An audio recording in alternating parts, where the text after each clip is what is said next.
Good morning. I'm Harold Bullock. If you're new here, I'm a senior pastor, and I would enjoy meeting you after the service. You and I basically live very busy lives. You know that, don't you? Life begins Monday morning or whatever day of the week you start on, and it just charges on throughout the week. And it just, right at the time when you start to rest, stuff happens. So it just keeps on moving. Whenever I was a kid, there were days I got bored. I got into high school, and it was too busy to be really bored. Then I got into college and discovered what it meant to study. I thought I'd been busy before. And then I got into graduate school. And I got new lessons on busyness. Then I got married. Oh, that was different. We have two schedules now. Then we had kids. Who knew that life could be that busy with a new baby? And then you have another one. Then you have another one. And it just goes on. It just gets busier and busier and busier and busier and busier. Somewhere as you get older, it begins to slow down a little bit. But then you start doing other things like doctor visits. You have to get all your doctors lined out. 3 or 4 years ago, my wife and I had our first doctor date. We both went to the same set of doctors at the same time for the same appointment hour. So we celebrated it as a doctor date. We'd never done that before. It just stays busy. As you get further into your years, it slows down, but then you do too. So that also is busy. It's in the middle of all of it, on the one hand, it's good because not having anything to do is a drag. But on the other hand, so much of life passes so quickly, and you sort of get lost in the busyness. It's really, really important to get hold of some important things in life. Every now and then the media reminds you to slow down and smell the flowers. Well, that's good. You need to. But there are also more important things than flowers. And one of the most important is connecting with God himself. But life is such a pace of rush forward, it's easy to forget that. If you're going to connect with Jesus Christ, you need some understanding about him. Everyone has ideas about Jesus Christ, and yet there are truths about him you need to grasp. The Romans 10:14, and how can they believe, talking about people who have yet to hear about Christ, and the one whom they've not heard? And how can they hear without someone preaching to them? Actually, the word means more like telling them the good news. Not just yelling at them, but explaining things to them. How do people hear? Earlier, about 50 years ago in the society, there were different points of information about Christ, and a fair number of them. Now, there are almost none. It almost has to be personally done as people actually begin to understand about Christ. But if you're going to connect, you need to understand some things, because he's not just who you want him to be. He actually is the person he thinks he is. You also need a certain amount of openness. We talked a little bit about this last week. But you have to be willing to explore some things. Sometimes people are very reluctant to explore Christ, and they have different reasons for it. And some of those reasons are actually pretty good. A lot of times, people feel hurt by God. I'd like to explore some of these reasons with you, because there's some of them are legitimate, and you can get stuck places you don't need to. We feel hurt by God. Something has happened that really was painful to us. And somehow it seems like God could have prevented that if he would have, and he didn't. That may be losing a parent early on. My wife's mom died whenever my wife was 7. God helped her pass that. But sometimes, those things leave a real mark on us. Or maybe problems with parents. Some parents are a problem, period. Then some of us have been a problem, period. But whatever the source, problems with your parents in the early days can really hurt, can be a real mark in you. Sometimes it's problems with a dad. Dads are actually pretty easy to have problems with. We're pretty linear, and we tend to look at the stuff around us and deal with having to make life move forward. And one of the reasons God gave mothers to the earth was so that men would understand it takes more to create a family than just moving forward. Relationships, insights into them. Your strengths as husband and wife will mesh and enable you to do things in family that would be very hard to do by yourself. But sometimes we dads, we're hard to deal with.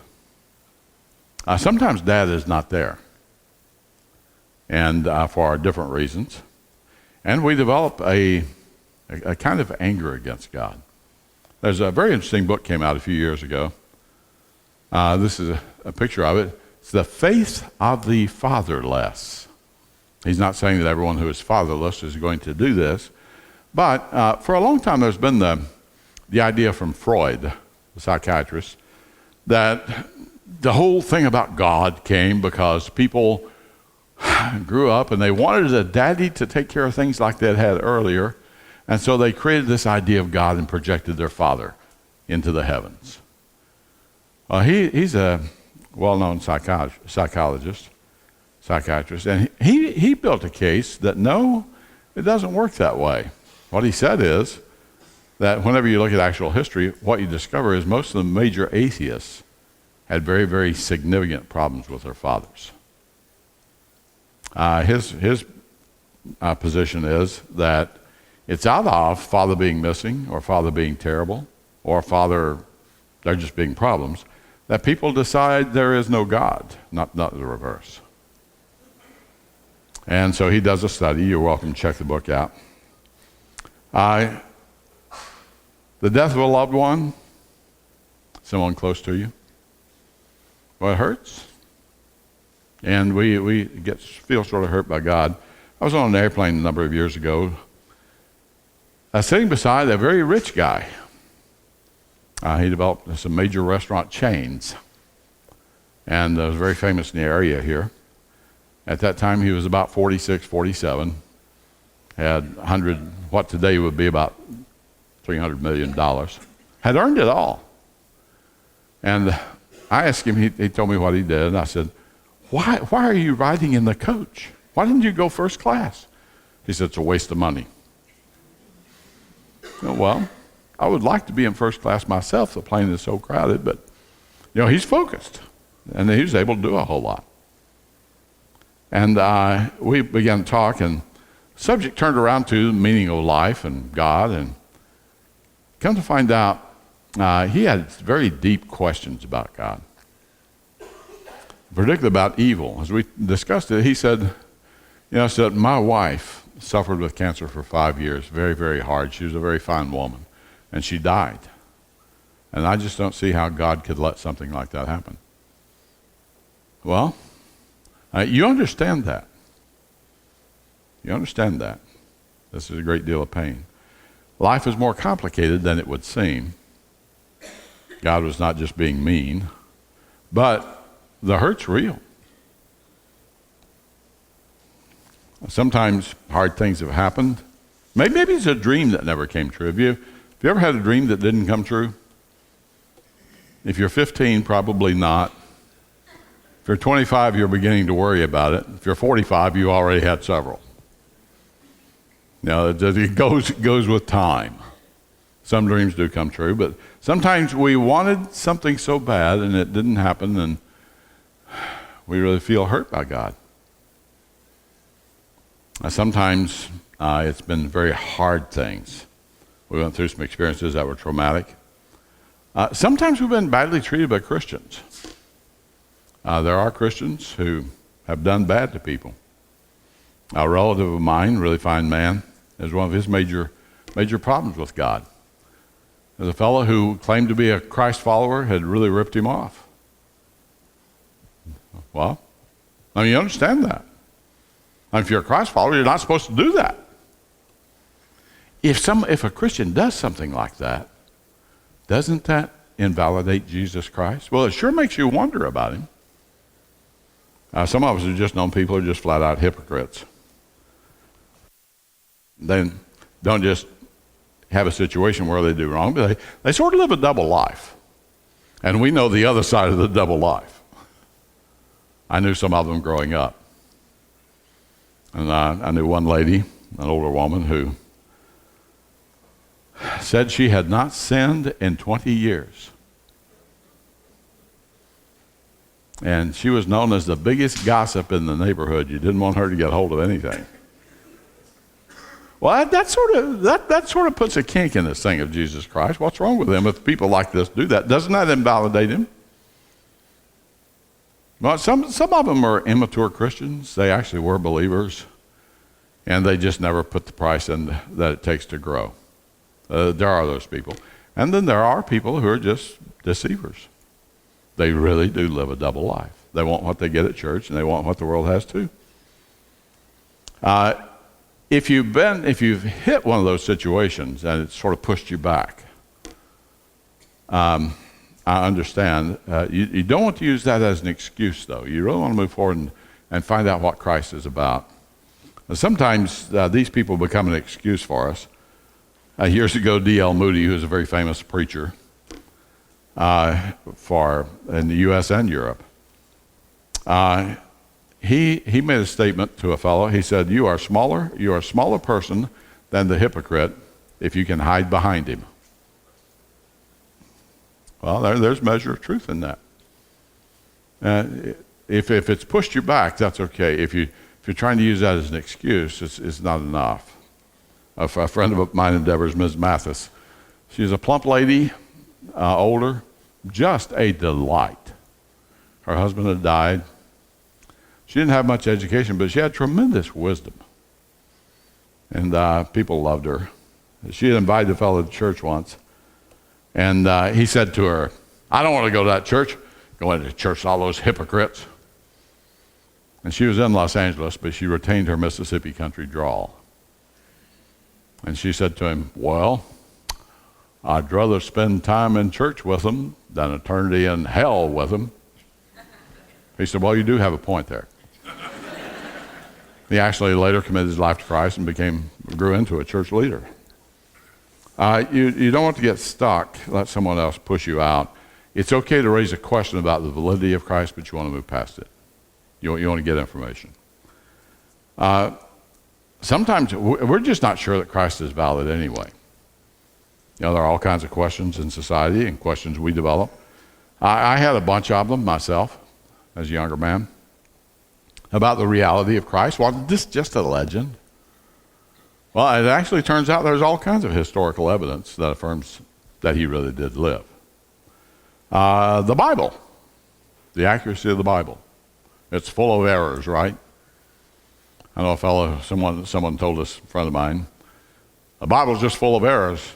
He happened to have his with him. He said, well, here, show me one.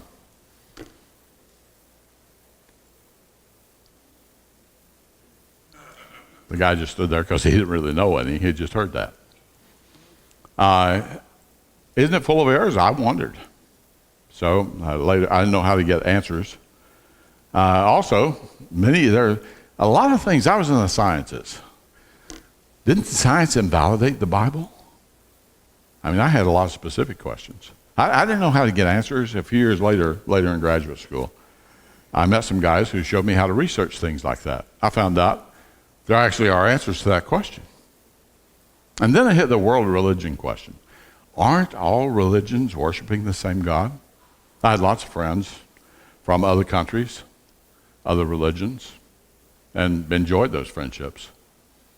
Aren't they all the same? Again, I didn't know how to get that question answered.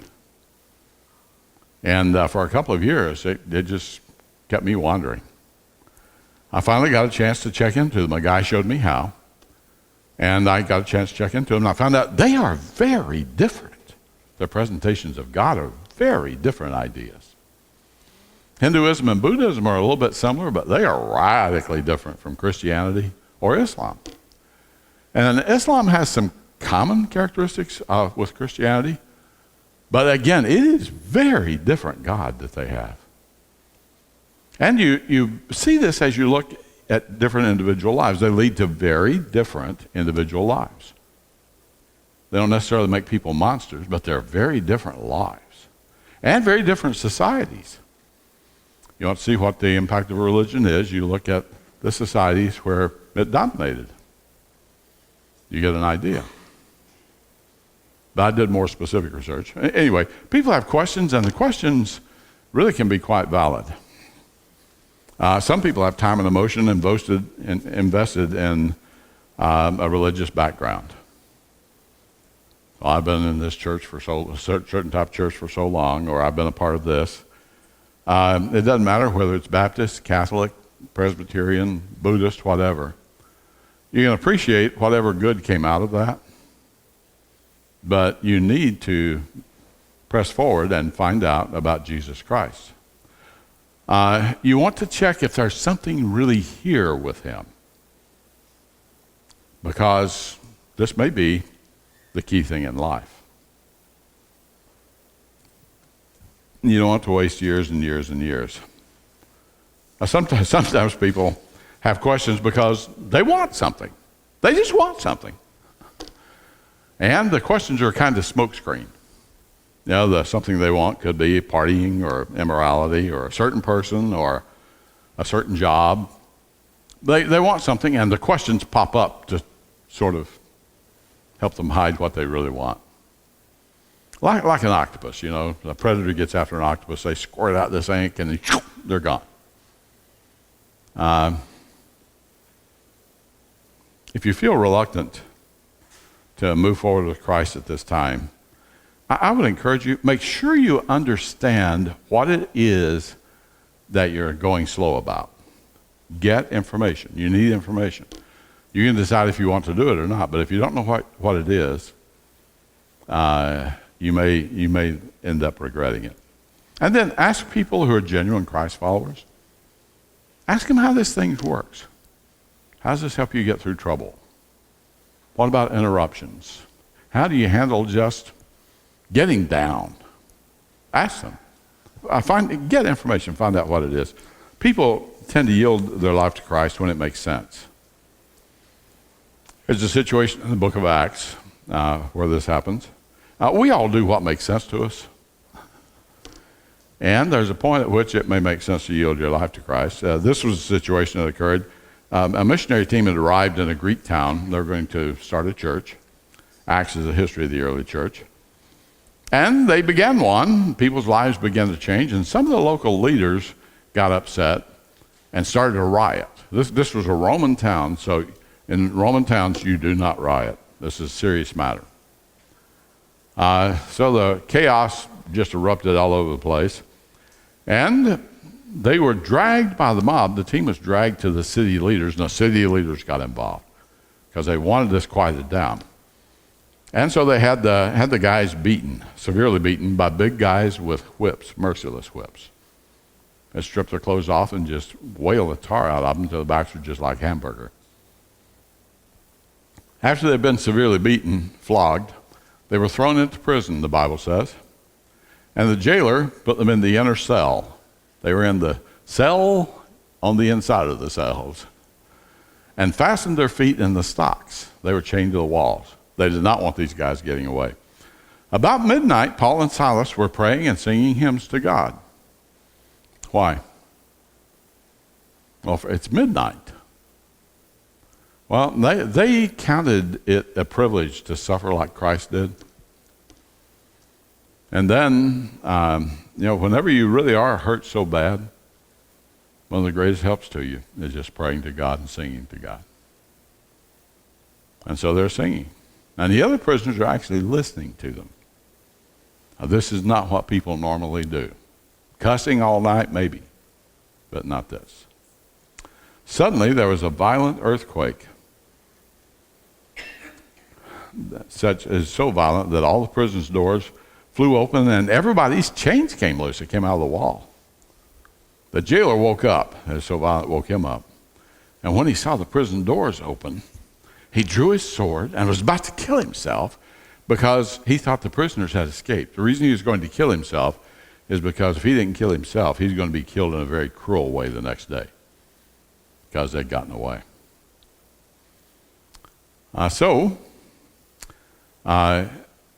Paul shouted out, he heard him, he says, "Don't arm yourself, we're all here." The jailer called for the lights, rushed in and fell trembling before Paul and Silas. These guys just bloody. He asked them, "Sirs, what must I do to be saved?" They replied, "Believe in the Lord Jesus, and you'll be saved, you and your household." Then they spoke the word of the Lord to him and to all the others in his house, and actually they all got baptized that night. He had a pool in his yard. So, a few minutes before the earthquake, he's completely satisfied. He nods off. He just wished they would shut up the noise so he could sleep. After the earthquake, whenever he sees how they have responded, he sees something he's never seen in his life. It now makes sense to him to yield his life to Christ. Ask the question. Sometimes you and I probably will never be in a situation like this. But there are times, whenever you're on the journey toward Christ, there are times whenever things happen in other people's lives and you see their responses. And you know that this thing with God is real. Because you see it in them. You don't want to believe it, but you see it. When you hit those times, listen up. God is tapping you on the shoulder. Pay attention. And investigate. Investigate. We commit our life to Christ when it makes sense. Wherever people are at, whether close or far, as a Christ follower, there are some things I can do. I can include them in my life. Shopping, going places. A guy named Levi, he's a very rich fellow, actually committed his life to Christ. And he threw a giant party for all his buddies. And they were rich, but they were sort of the outcasts of the society. And Jesus was glad to meet them where they were. I can invite them. I can invite them to worship and other events. There's a lady who had been married several times and was, at the time, living with a fellow who's not her husband, encountered Jesus, and he told her all this stuff, and it blew her away. She wanted to get into religious arguments, but he told her about her life, and that just sort of stopped everything. She ran back into her village, and she was a well-known figure. Ran back into her village and said, come and see this guy. He just told me everything I've ever done. He didn't even know me. So the whole village turns out, and many of them decide to walk with Christ that day. The come and see, those are very powerful words. 5 very, very powerful words with people. Are, just very simply, would you come and see? Come with me. In 1 Corinthians 14, you can check this out yourself. God actually uses gatherings of his people to speak to people about the truth of his reality. So I can invite, I can inform them. I can share information with them about Christ. People need adequate information. In your handout, there's a list of information on what you need to believe if you're going to become a Christian. And then what you need to do. You can take that with you. You can look at it. You need the information. For more information than this, there's a booklet outside called 2 Ways to Live. It's a small blue booklet. You can pick that up, 2 Ways to Live, at the table right outside these doors. And then I want to clarify the gospel, what it means for life. It's not enough just to hear some words. We need to sort of grasp how that fits into real life. So at one point, Paul, just church starter, from morning till evening, he explained the kingdom of God to them. Explained. Helping them to understand, trying to persuade them, giving his personal testimony, and trying to persuade them about Jesus from the law of Moses and the prophets. We're here to help. We have nothing to hit people over the head with. We have nothing to sell them. But if we can help them understand, we'd be glad to. People have different journeys. I'd like you to listen to one. This is Jenny Atkins' story. She was very graciously willing to share with you. Jenny's part of our congregation, has been for several years. Listen to what she says.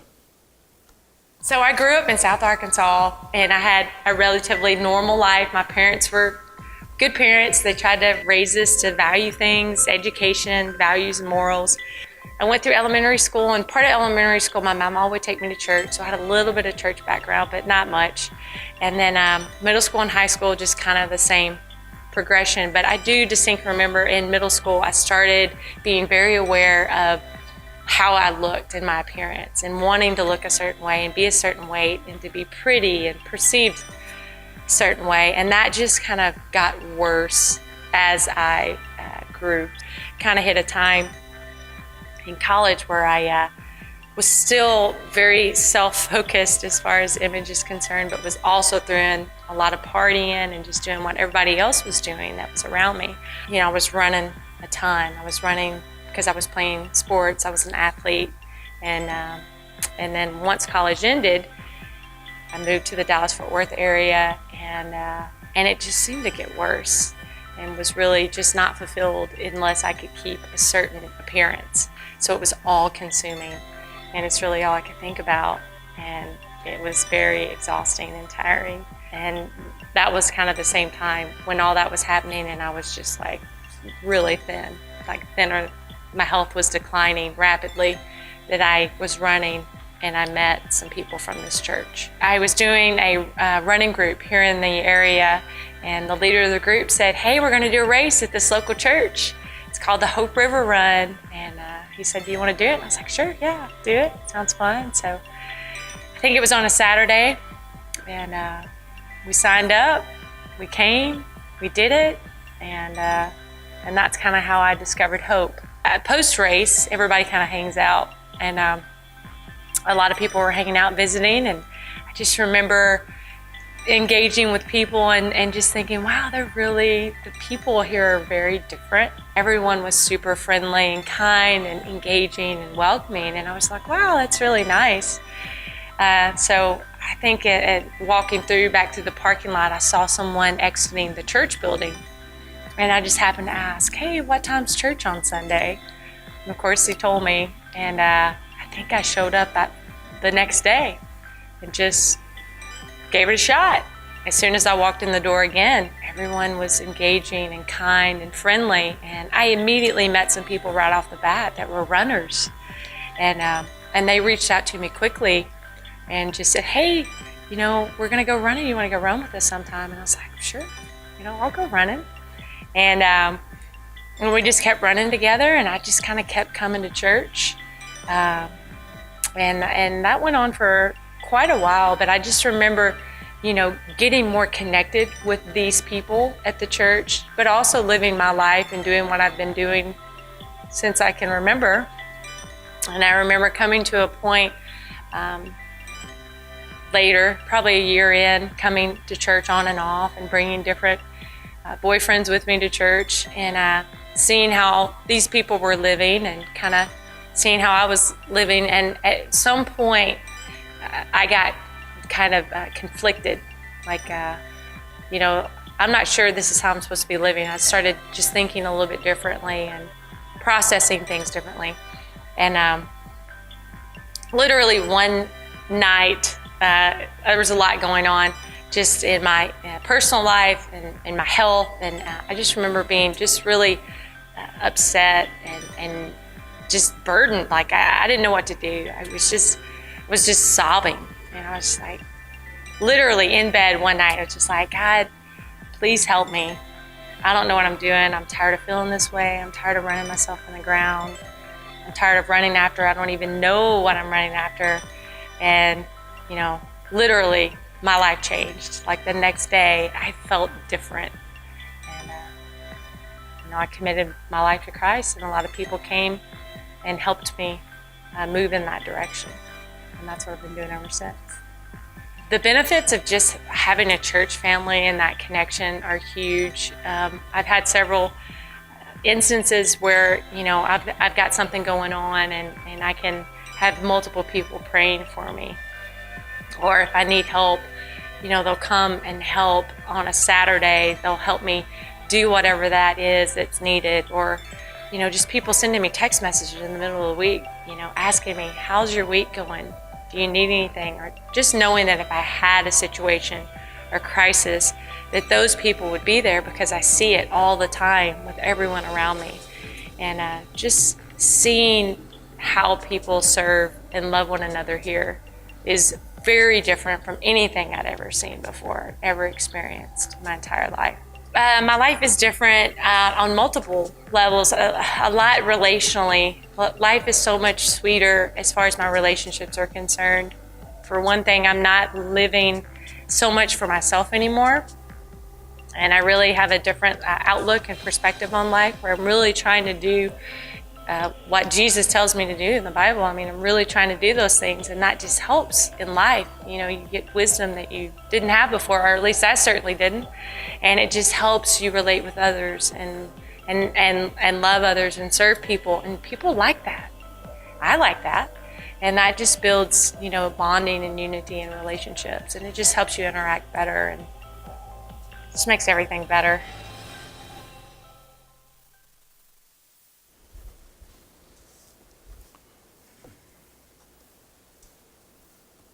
You have to want to commit to Jesus Christ. This is actually a choice on your part. And when you do, things change. It's not enough just to run along with a church. You actually have to come to a point where you tell him, help. And he calls you to follow him, and you strike out to follow.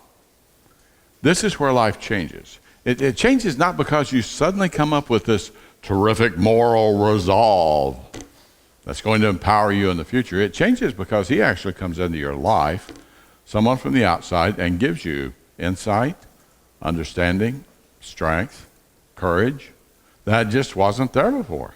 And as you learn what the Scripture says, life does get better. It never gets perfect, but it does get better because life works in line with what God says. So you have to come to a point that you actually commit.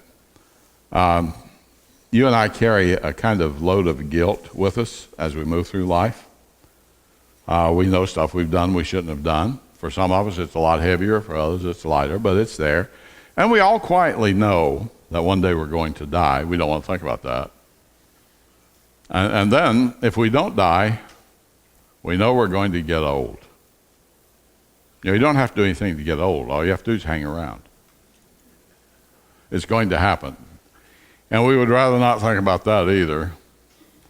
So we go through life trying not to think about some things that are actually pretty significant. And we keep trying to shove these things down. But they keep popping back up. And we have an idea of what's going to make life good for us. We have different ideas. For some of us, it's partying. For others, it's finding the love of our life.